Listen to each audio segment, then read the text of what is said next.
Dulu saya itu bartender. Bartender di mana, Om?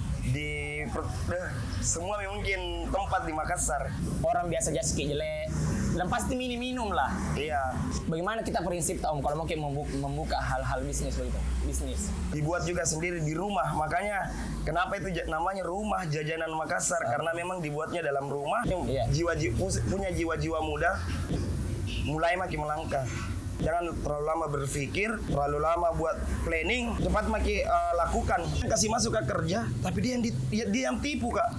Akhirnya di situ saya keluar, dan saya bikin tato ini pertama ini. Itu lompatanmu di Rumah Jajanan Makassar.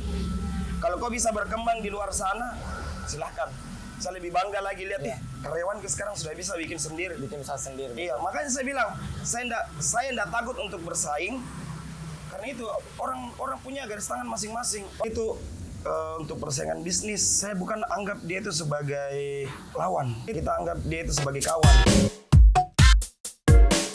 Assalamualaikum warahmatullahi wabarakatuh. Halo guys, what's up? Kembali lagi bersama podcast Si Muka Rata. Kali ini berbeda teman-teman. Kemarin itu di studioko, tapi ini berbeda karena narasumberku ini salah satu wirausaha makanan kuliner teman-teman. Jadi buat teman-temanku langsung saja kita sambut Kak Adi Susilo, salah satu owner Rumah Jajanan Makassar. Kak Adi, bagaimana kabar?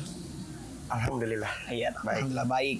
Jadi sebelumnya minta maaf teman-teman karena di samping jalan kayak ini banyak kendaraan lewat. Jadi kalau misalnya tidak jelas suaraku sekali lagi minta maaf. Nah, oke Kak Adi, kali ini muka podcast Kak Adi. Kemarin itu masalah entertainment terus influencer apa, tapi muka aku bilang juga beralih ke bisnis begitu ya. Karena tidak menutup kemungkinan followersku rata-rata juga pelaku usaha bisnis apa tuh dan lain-lain. Tapi tidak apa-apa ini bersaling sharing-sharing Kak Adi. Tidak apa-apa. Tidak apa-apa. Siap. Makasih Kak Adi. Lebih bagus lagi. Makasih waktu tas sebelumnya Kak Adi. Jadi sebelumnya bisa kayaknya perkenalkan diri dulu Kak Adi. Oke. Assalamualaikum warahmatullahi wabarakatuh. Nama saya Adi Susilo. Saya founder dari CV Food House of Java dan owner di Rumah Jajanan Makassar. Mungkin itu aja? Ya siap Kak. Sebelumnya Kak, kelahiran berapa Ki? Kalau saya kelahiran 88. 88? Oh Iya. beda 3 tahun sama Maceku Kak. Kalau Maceku 85. Oh. Iya, beda 3 tahun juga mungkin. Jadi masih muda juga Macet. Masih muda Maceku tapi punya anak sebesar saya, sama besar mungkin Kak Adi. Reok lagi anaknya. Iya. Nah, ini usaha tak Kak di sebelum terjun di sini, apakah ada pekerjaan tak sebelumnya usaha lain atau tidak aja memang? Kalau usaha lain itu banyak Usaha lain. usaha lain. Pertama juga saya kerja di orang awalnya di dunia F&B, memang semua di dunia F&B. Terus merangkak ke dunia fashion, gagal ke dunia di fashion. Terus masuk lagi di tindi, gagal lagi. Dan akhirnya mungkin memang basicnya memang dunia kuliner. Ya disinilah didapat fashionnya yang sebenarnya. Nah, ada Rumah Jajanan Makassar di. Iya. Ini Rumah Jajanan Makassar Kak didirikan tahun berapa? Dari 2015 ini sudah ada Rumah Jajanan Makassar. 2015. Di mana dulu cabang pertama? Pertama itu saya hanya rumahan. Rumahan. Dan dikerja sendiri, diantar sendiri. Diantar sendiri. Oh ceritanya kayak kita aja mengantar sendiri memang. Seperti itu. Jadi dibuat juga sendiri di rumah. Makanya kenapa itu namanya Rumah Jajanan Makassar, karena memang dibuatnya dalam rumah. Tidak ada outlet, tidak ada, maksudnya kita ghost kitchen namanya kalau orang kuliner itu kita ghost kitchen. Jadi kita itu dapur yang tidak kelihatan. Oh, jadi kayak di rumah jadi masa baru ada orang pesan diantarkan. Iya, seperti itu. Dulu melalui Facebook kayak Facebook Marketplace di. Marketplace. Tapi sebelumnya ada Rumah Jajanan Makassar, kerja apa ke itu? Dulu saya itu bartender. Bartender di mana Om? Di semua mungkin tempat di Makassar, hampir semua tempat. Dari lulus sekolah, di Claro, pernah di Arya Duta, Hotel Arya Duta, pernah di Malibu. Ya Malibu. Iya, pernah di Makassar Mulia itu juga. Sering jaga jadi Malibu. Tapi udah kuda apa jadi bartender di sana. Iya, terakhir di Royal kemarin. Tahun berapa itu jadi bartender kayak di klub-klub gitu? Dari 2014. Tapi pernah sih berpikir Om bilang kalau misalnya kayak pekerjaan begitu orang biasa aja sikit jelek dan pasti minum lah. Iya, kalau memang basicnya kita bartender pasti minum. Tapi beda merasakan, beda menikmati. Ya. Seperti itu. Kita kan minum untuk merasakan. Minum dan merasakan. Kita minum merasakan, bukan untuk menikmati. Jadi mungkin dalam setiap malam juga gue mabuk. Karena harus kita memang ngerasa sebelum kasih coba. Iya, ya, seperti itu. Deh, betul-betul pengalaman tak tapi apa aku bilang Om? Pasti minta boleh Ki sebenarnya just Ki dari cover tak. Iya, betul. Jadi bartender Ki baru buka Ki Rumah Jalan Makassar. Tapi Iya. kulihat ini Om 120 menu makanan. Kenapa bisa Ki? Begitu. Karena saya itu berpikir Kim seperti ini. Kita kembalikan customer kayak diri kita. Iya. Kalau seumpamanya hari ini mau makan ini, nggak mungkin juga kalau kita orang bosan, nggak mungkin itu terus dalam 1 minggu. Iya betul Om. Seperti itu. Jadi saya mau kasih nyaman customerku. Tapi tetap ordernya di Rumah Jajanan Makassar seperti Betul. itu. Jadi kalau misalnya nanti buka Rumah Jalan Makassar, ada semua di menu bilang mau makan mie goreng deh hari Ya. ini, makan mie goreng, mau makan nasi goreng, makan nasi goreng. Ya, pokoknya. betul. Tapi kalau kita Om, biasa tuh Ki coba makanan dari luar. Pasti Kak, semua kompetitor apapun itu pasti dicoba dulu. Dicoba dulu deh. Supaya kita juga tahu pasarnya kayak baik, pasar lidahnya orang Makassar kayak bagaimana. Seperti itu. Alhasil sekarang Rumah Jajanan Makassar sudah ada 2 cabang teman-teman. Di Jalan Cilalang sama Jalan Di Daturi Bandang. Daturi Bandang. Betul. Handal memang. Kan ini Om Tok 2 tahun ini adalah dampak-dampak corona. Apakah bermasalah memang ada di sini juga berdampak Ki di sini Rumah Jalan Makassar? Kalau berdampak itu sebenarnya kita sangat berdampak kemarin. Karena kemarin itu kita ada 4 outlet. 4 outlet? Iya, kita ada 4 outlet sebenarnya. Sisa 2 outlet? Tinggal 2 outlet. Iya. Karena pasca pandemik. Iya. Karena kita kemarin itu ikut di Grab Kitchen namanya. Kita ikut di Grab Kitchen di Jalan Deng Tata. Kita tutup karena jam operasional yang mepet. Terus di Pasar Segar kita juga buka pernah. Pasgar, Dek. Iya, Pasgar kita buka, ditutup juga karena pandemik seperti itu. Dan alhamdulillah kita fokus di 1 outlet pas hari itu, kita bisa menghasilkan lagi outlet yang lain. Seperti itu. Betul-betul itu dampak corona Om Dik. Berasa sekali. Baru lama. Pemikiran Betul, ini sebentar Ji, Iya. tapi deh alhasil sampai 2 tahun. Betul. Karena banyak ini orang untuk pasti memulai bisnis tapi banyak takut-takut begitu. Takut Kak deh nanti gagal Kak begitu. Bagaimana kita prinsip Om kalau mau membuka hal-hal bisnis begitu? Bisnis. Kalau memulai bisnis itu jangan hanya merencanakan. Biasa itu orang terlalu banyak rencananya. Planning terus. Planning terus tapi tidak berani langsung terjun. Oh iya, planning tapi tidak ada actionnya. Ya, tidak ada actionnya. Jadi cuma planning, tidak ada action. Terlalu lama berpikir, akhirnya dengar orang bakal begini nanti nih kalau usaha, bakal begini terlalu banyak negatifnya. Ya. Akhirnya gagal nih.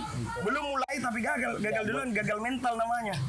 Sudah gagal mental duluan. Intinya harus Ki memang berani. Kalau jatuh Ki bangun Ki lagi, kalau jatuh bangun lagi. Ini betul. apa yang harus diperhatikan Om saat memulai Ki bisnis begitu? Kalau untuk memulai bisnis ini saran. Iya. Ini terserah siapa yang mau terima ya alhamdulillah kalau Iya. memang ambil baiknya lah. Iya. Kalau saya pribadi nih Iya. untuk memulai bisnis itu awalnya itu saya modal dari keberanian dulu. Modal keberanian.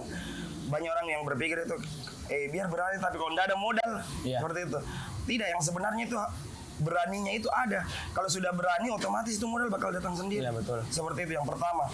Terus yang kedua itu kita sebelum buat produk yang mau dijual keluar, tentukan dulu ini kita mau jual kemana. Ya, target pasarnya Kita kemana. Seperti itu. Kita harus tahu itu ya. Terus yang ketiga, setelah target pasar diketahui, kita mau menjualnya dengan cara apa? Ya. Dengan cara online kah? Atau dengan cara offline? Ya kalau salah satunya, kalau memang mau online, yang fokuskan dulu di online-nya. Kalau memang mau offline, ya fokuskan dulu di offline-nya. Jangan bersamaan selalu jalan bersamaan kayak offline harus ini, online juga harus, pasti tidak bakal balance. Ya bertahap lah untuk Iya, bertahap. berproses. Kalau memang enak dirasa bisa langsung online sama offline. Iya, gitu. begitu. Tapi kita yang mana Om kencang? Kalau saya itu yang paling saya fokus pertama aku memang kan di online. Kita besar di media sosial. Ada pernah saya dengar istilah itu kita tanpa konten kita tidak bisa makan ya. Seperti itulah kita. Jadi saya memang awalnya itu dari dunia media sosial berkembang dibantu sama influencer. Ya. Akhirnya kita memang fokuskan di online. Di online Om Dik. Dan akhirnya kita offline itu kita belum fokus di offline-nya dulu. Kita fokusnya dulu di online-nya. Insya Allah tahun depannya kita baru merangkak lagi Offline. offline-nya lagi seperti itu. Tapi menurut saya ini kita Om Kalau mending franchise ki atau buat ki brand sendiri begitu. Kalau saya saya pertama buat usaha, prinsipku itu kenapa mau kembangkan usaha orang lain? Iya betul nih. Betul. Kenapa mau kembangkan usaha orang lain, nama orang lain, besarkan nama orang lain, sedangkan kita bisa. Iya. Nah, sekarang kan banyak cara untuk belajar. Ada YouTube, Betul. bisa sharing session, Iya. bisa ikut seminar, banyak sekarang. Makanya kenapa mau kembangkan? Sama saja kita bekerja di orang lain. Ya betul. Nah, kalau kita mau ambil franchise, lebih baik bekerja di orang lain, digaji juga. Iya. Ya seperti itu. Jadi, kalau saya fokus mending buka usaha sendiri. buka usaha sendiri nih kalau kita. Iya. Tapi Jadi kalau misalnya ruginya mau rugi sendiri kan kita tahu sendiri. Dan ada yang dicerita ke depannya. betul pengalamannya Betul. jatuh kayak ada pengalamannya. Ya betul. Tapi kalau misalnya kita ada mau franchise kini Rumah Jajan Makassar, kira-kira bagaimana kita? Kalau franchise untuk sementara Rumah Jajan Makassar belum buka. Belum buka di. Iya. Kalau kedepannya kita juga tidak bakalan buka franchise karena kita pertama itu kita apalagi itu pertahankan rasa dulu. Pertahankan rasa betul. Kalau terlalu banyak franchise terus kita juga aturan belum ada, SOP belum ada, Ya. itu yang ditakutkan berbeda tempat, beda rasa nanti. Iya, jangan sampai nanti berpengaruh di outlet yang lain. Betul, betul Seperti sekali itu. Deh, kenapa kayak bersemangat kayak Om buka usaha kalau begini? Betul loh. Kira-kira saya bertanya ke diriku sendiri nih, bagus gak kalau misalnya buka ke usaha? Bagus sekali kalau di masa-masa muda. Masa-masa muda Masih mending panjang memang, perjuangannya. Masih panjang perjuangannya kalau mau memulai jangan pada saat tua Pak. Iya betul. Kalau tua kita pasti berpikir, tidak kuat main ini kemana-mana, tidak kuat main ini berpikir, pasti butuh ke orang lain lagi. Tapi kalau masih muda masih panjang perjalanan, apalagi memang basic punya jiwa-jiwa bisnis, ya silakan welcome. Sebenarnya ada jiwa-jiwa bisnis kok begitu ya, tapi itu yang seperti tadi aku bilang belum ada keberanian pula. Iya Om. Itu yang harus dikumpulkan dulu keberaniannya Siap, dulu. keberanian dulu sama niat. Niat dulu. Dalam memulai bisnis, cara agar menghilangkan pemikiran jika kita memulai bisnis tapi takut gagal. Sebelum memulai itu jangan pikirkan resikonya dulu. Jangan dulu pikir resikonya. Iya, jangan pikir resikonya dulu. Karena kenapa? Semua usaha apapun itu, mau kuliner, mau fashion, mau apapun itu, pasti ada risiko gagalnya ada. Karena kalau belum gagal itu berarti belum maksudnya kita kan ini kayak kelas. Iya. Kita belum naik kelas. Kalau kita memulai baru terus berpikir, takut kayak ini deh. Itu yang biasa buat juga. Kalau suges tadi pikiran itu gagal pasti gagal. Makanya itu suges itu yang paling penting, berpikiran positif lah. Ya, pokoknya harus sukses. Harus sukses, harus produktif, memang bisa. Jangan setengah-setengah. Ya seperti itu, fokus. Jangan bilang baru mau dimulai nih, Pikir yang lain-lain, pasti ini gagal kan. Tidak ada temanku apa begini. Saya dulu pertama itu berharap karena banyak pertemanan. Ya. Banyak temanku ini bisa pasti bisa beli ya. Iya bisa beli, tapi semakin kesini itu saya berpikir jangan buat usaha karena teman. Karena teman tidak mungkin itu mau itu terus dia beli. Dia itu hanya membantu satu kali. Berikutnya tidak mungkin itu dalam 1 tahun dia bakal beli terus kita. Berapa sih teman tahu kalau bisa dihitung jari. Seperti itu. Betul loh. Intinya kayak berharap lah buka bisnis karena mau kita teman tak beli. Sebenarnya bisa itu yang ditakutkan juga pertemanan kalau di bisnis. Kan ini ku baca untuk CV Food House of Java. Kita memang Jawa. Saya asli Jawa. Keluarga Jawa. semua Jawa. Tapi kenapa bisa memiliki di Makassar Om? Karena memang pertama itu saya tahu target pasarnya Makassar seperti bagaimana. Kalau saya buka di Jawa ya percuma. Ya. Karena saya sudah lama di Makassarnya. Iya, betul. Saya sudah tahu target pasarnya kayak bagaimana, lidahnya orang Makassar kayak bagaimana. Seperti itu. Kalau saya pindah ke daerah lain, mesti saya pelajari lagi dulu. Betul. Itu. Oh jadi sambil kerja dulu kemarin sambil mengenal bagaimanakah orang Makassar di betul. Itu menggunakan pengalaman sebenarnya di street food kayak lalapan begitu ya. Betul. Tapi kita berbeda daripada yang lain. Apa ya pemikiran terkenal bisa mungkin berbeda begitu? Karena saya berpikir begini, kalau kita tidak berkembang di era-era yang sekarang, ya era modern, pasti itu kita bakal tenggelam. Makanya terlalu banyak juga orang-orang yang berpikir itu warung. Selalu di atas nama warung. Itu yang buat kami dulu susah juga. Karena mengubah mindset pembeli. Karena kebanyakan orang taunya warung makan pasti jual makanan. Ya, tapi kita ini rumah jajanan pasti berpikir oh jajanan ini cemilan apa. Ya. Itu yang kita susah dulu. Makanya semakin kesini kita butuhkan influencer untuk membantu mindsetnya customer bahwa Di sini ada makanan. di sini ada makanan. Betul, Om. Seperti itu. Sama lagi pertanyaan Om, mindset yang harus ditanamkan kalau mau bikin usaha itu apa? Mindset yang mesti ditanamkan itu yang saya bilang tadi, mindset positif. Positif deh. Yang harus ditanamkan, karena mindset negatif pasti bakal negatif terus. Baru omset menurun pasti. Ada capek. Capek ya ini. Mengeluh terus. Karena mengeluh itu tidak memperselesaikan masalah, teman-teman. Tidak menyelesaikan masalah. Betul. Intinya teman-teman toh berusaha pasti akan kau dapat. Iya, begitu seperti itu. Tapi itu tadi Om bilang, kenapa bisa pilih bisnis makanan begitu makanan? Karena kebutuhan hidupnya pasti orang. Kebutuhan hidupnya orang. Iya, kebutuhan Jadi hidup. pasti orang makan terus lah. Iya. Baru bangun pasti makan. Makan siang lagi ada. Biasa orang lagi mau tidur lagi tidak bisa kalau tidak makan dulu. Pasti orang butuh makanan. Betul. Tapi kalau fashion kan beda.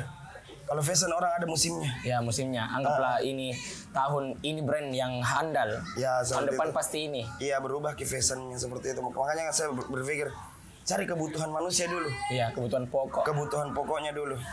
Tapi sekarang Om, sebelum sekarang kan sudah pandemik, bagaimana nih kita rasa-rasa mulai lagi terap-up? Kalau kayak merangkak sih sebenarnya belum pakai bisa seperti 100%. Oh, belum pikir masih cerita kayak lo ading untuk menuju 100% begitu. Belum, karena kita ini masih merangkak, karena apalagi ini di tahunan ini kita juga daya beli itu agak menurun. Daya beli deh. Daya belinya orang, karena mungkin keuangan juga lagi menurun seperti itu. Itu maksudnya itu mental orang yang harus diperkuat pada saat begini. Jangan down. Ya. Jangan bilang menyerah mah deh seperti ini, jangan.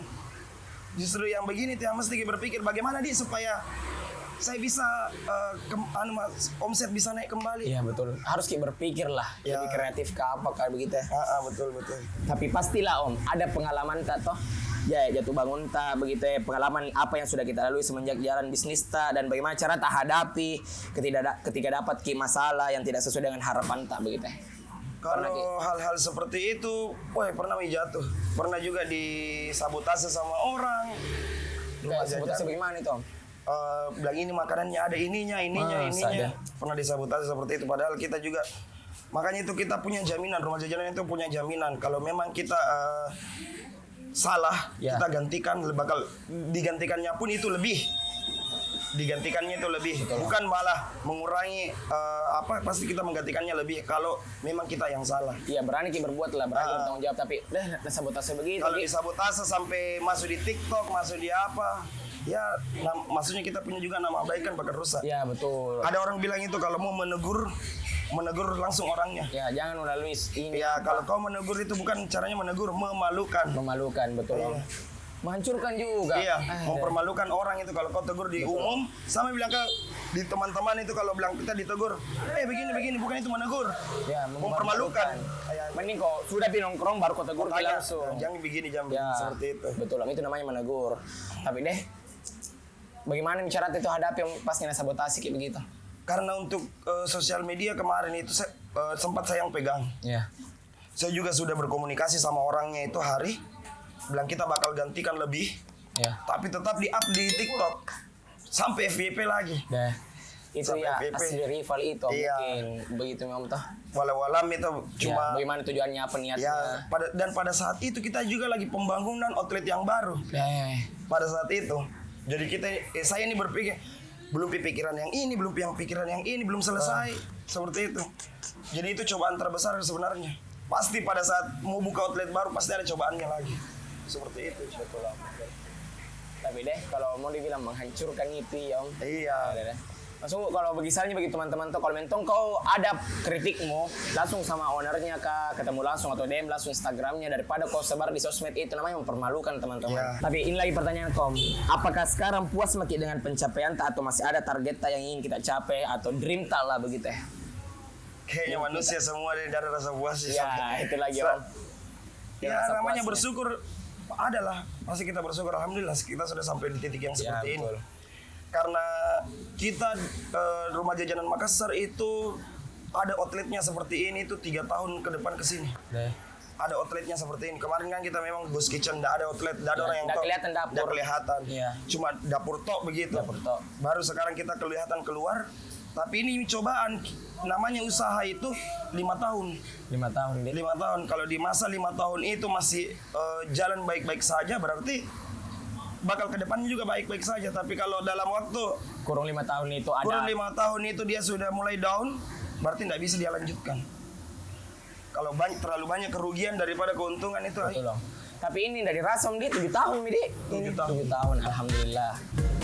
Motivasi apa kah dulu Om supaya berani begitu? Apa motivasi tak? Siapa yang kasih semangat begitu anak muda yang punya keinginan terjun di dunia wirausaha tapi masih punya keraguan untuk melangkah? Apa motivasi tak kita berani kita terjun? Untuk pemuda yang masih muda, maksudnya ini Iya.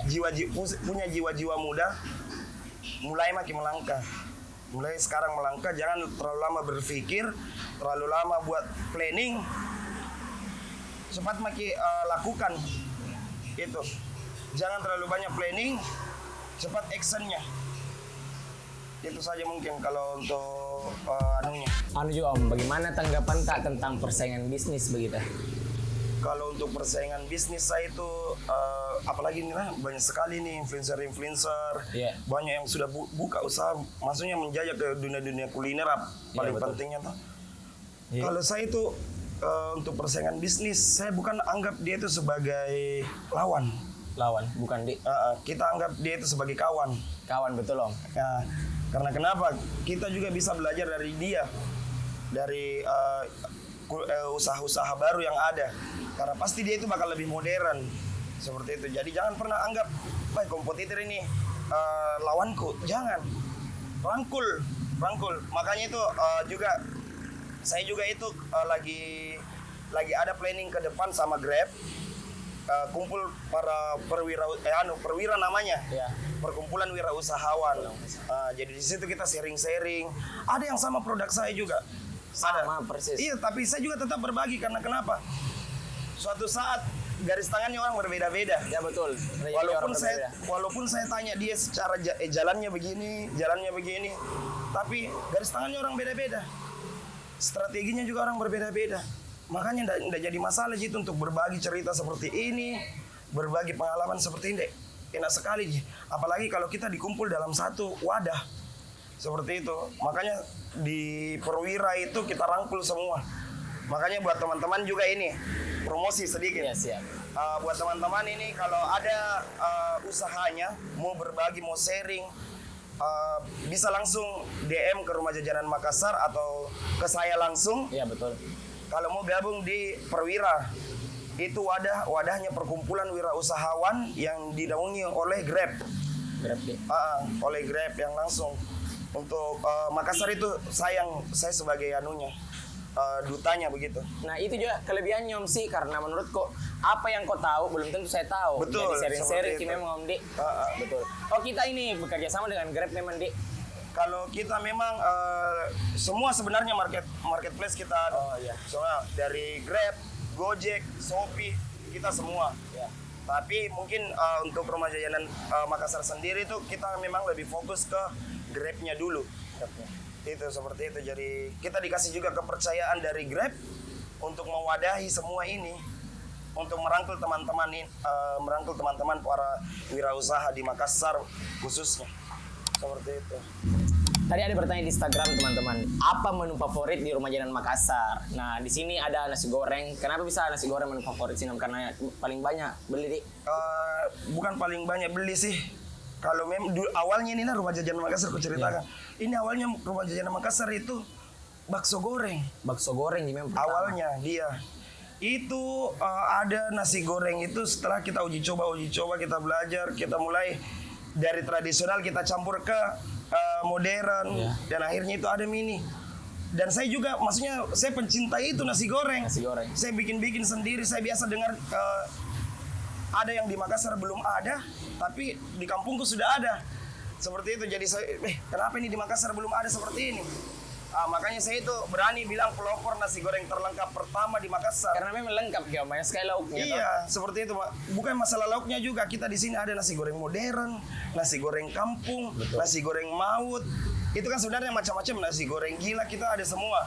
Nah, intinya kalau saya kesini untuk pusing, kamu kan makan apa? Ya, seperti jadi saya itu. ganti-ganti nih apa lagi bisa ku coba. Ya. Gitu. Tapi kita ini Om Nam, menurut saya ini kalau misalnya anggaplah toh makan di luar, contoh di nasi goreng juga. Biasa juga kayak, lelen aku rasa ini.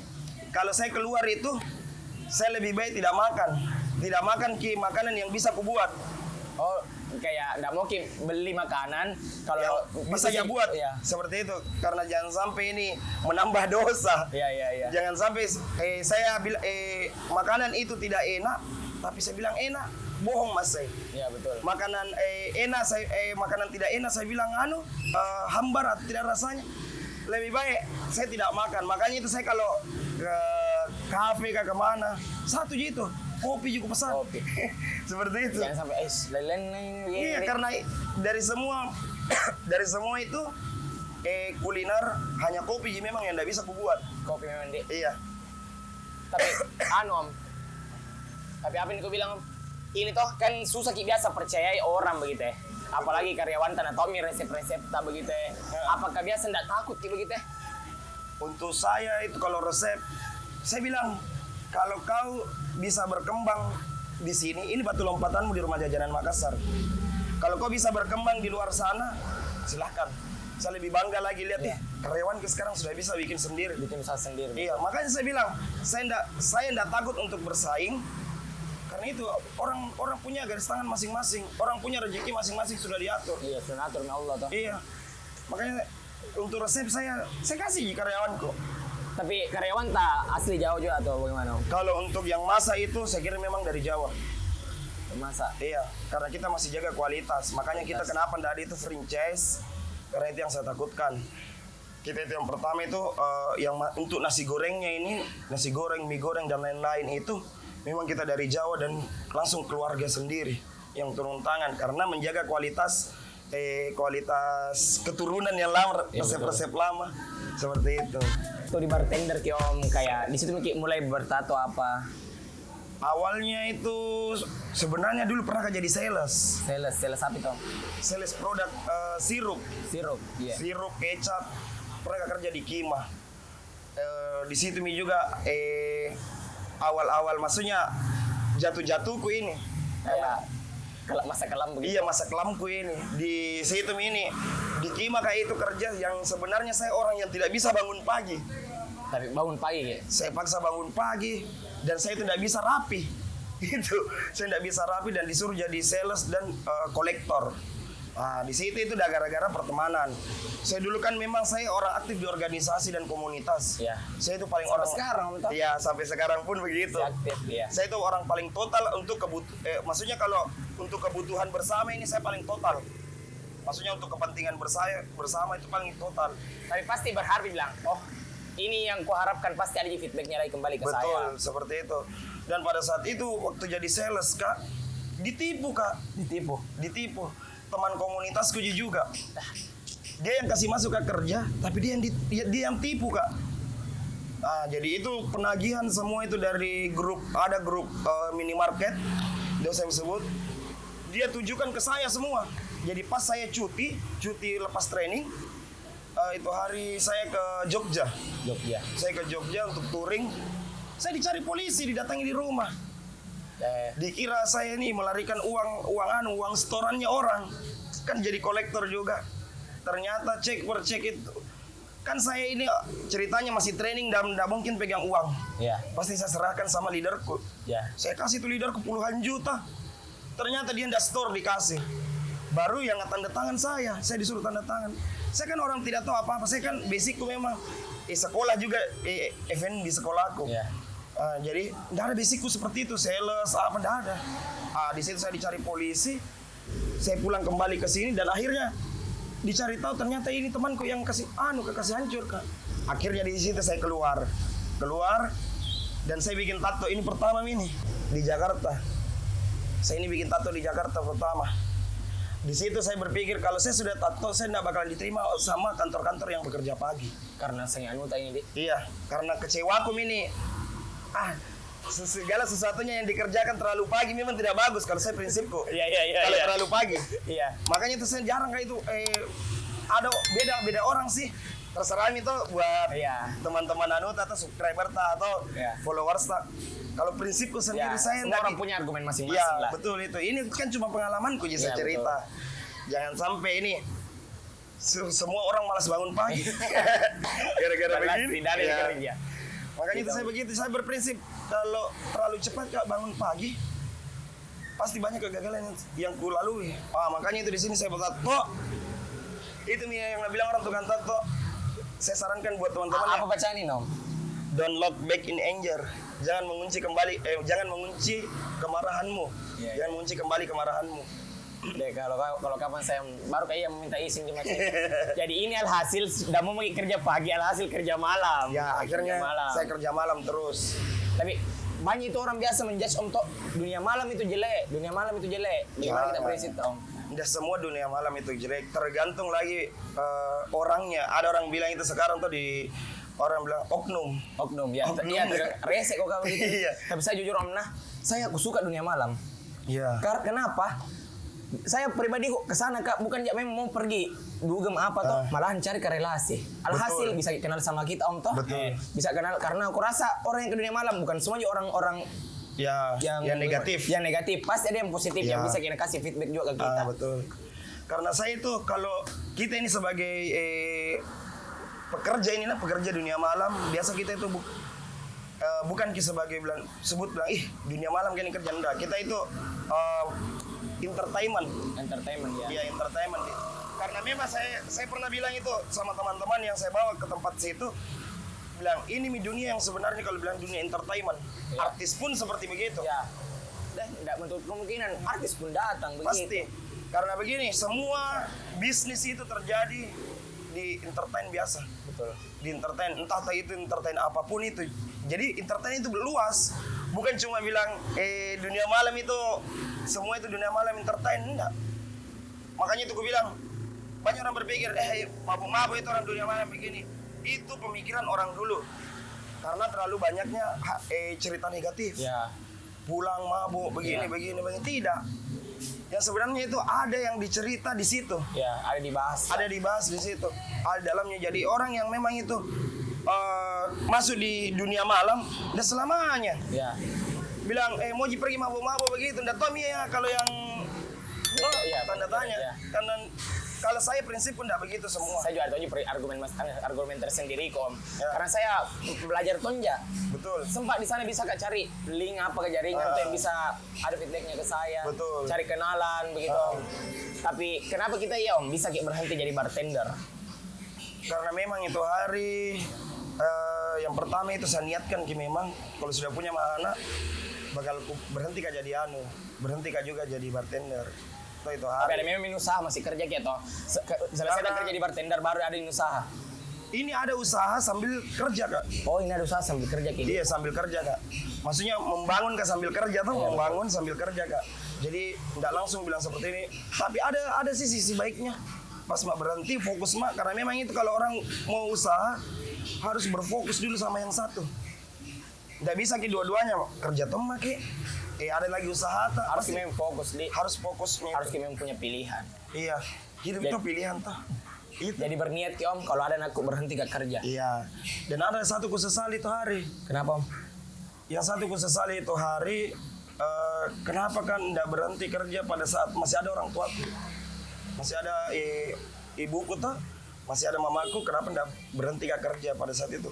Yang sebenarnya itu momennya itu di situ karena pada saat tahun baru itu ulang tahunnya orang tuaku. Nah di situ yang aku sesali. Kenapa kan dari dulu ini berhenti Kak? Kenapa ini sekarang tidak ada baru Kak berhenti? Jadi momen-momen indahku ini sama dia hilang karena pekerjaan, karena tuntutan kerjaan. Terkadang memang itu Om penyesalan di belakang. Iya. Dan di awal itu pendaftaran. Pasti. Kayak Om Di, kalau mau dibahas tentang begitu-begituan. Iya. Oke Om, terima kasih atas sharing-sharingnya Om. Jadi buat teman-temanku jangan lupa subscribe. Jadi Sekian dari podcast Muka Rata. Assalamualaikum warahmatullahi wabarakatuh. Waalaikumsalam.